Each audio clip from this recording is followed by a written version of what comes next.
We've learned some big words that talk about who God is.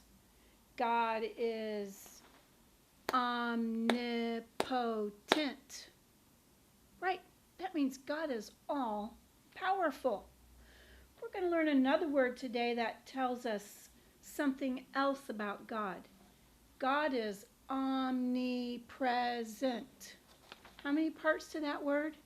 Omnipresent. 4 parts. Let's clap it together.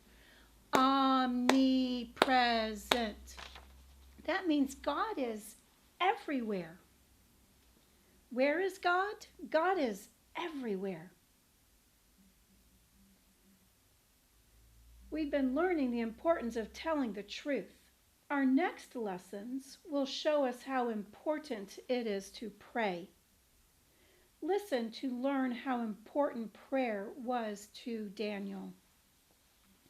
Daniel was a Hebrew living far away from his home.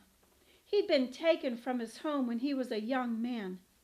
Now he was an old man. In the kingdom where he lived, most of the people did not worship God. But Daniel was different from the other people around him. Daniel loved and obeyed God. Every day, 3 times a day, Daniel went to his room. He knelt down before the open window that faced his home city of Jerusalem.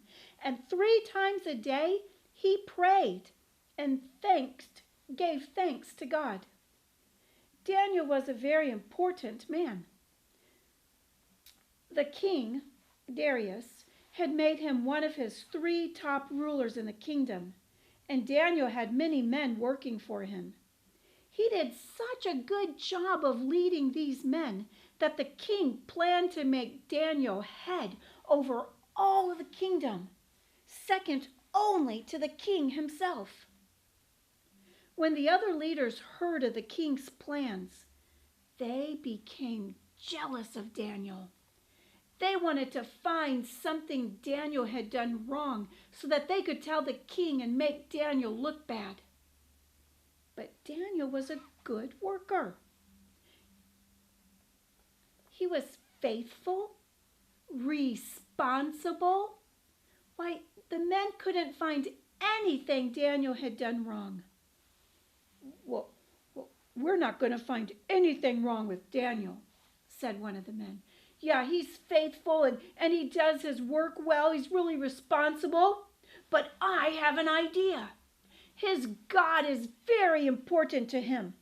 Hey, he would never disobey his God. Oh, I see where you're going with this. Yeah, and if we're going to get him in trouble, it would have to have something to do with his God.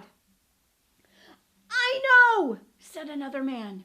Let's have the king make a decree that no one can pray to any god or man except the king for 30 days.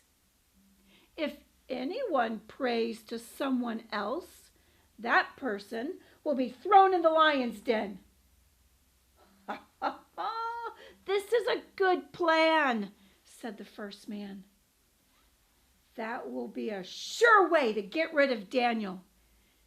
He would never stop praying to his God. The men wrote the decree and gave it to the king. The king read the decree and thought it was a good idea. He signed his name to the decree. When Daniel heard about the decree, he knew that he would be in trouble if he continued to pray to God. But prayer was more important to him than not being in trouble with the king. Prayer was more important than the scary thought of even being thrown into the lion's den.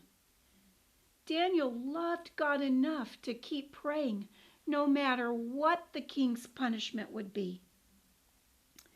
Just as he had done before, Daniel knelt in front of his open window 3 times a day. He looked toward Jerusalem and he prayed, and he gave thanks to God. We'll find out next time what happens to Daniel.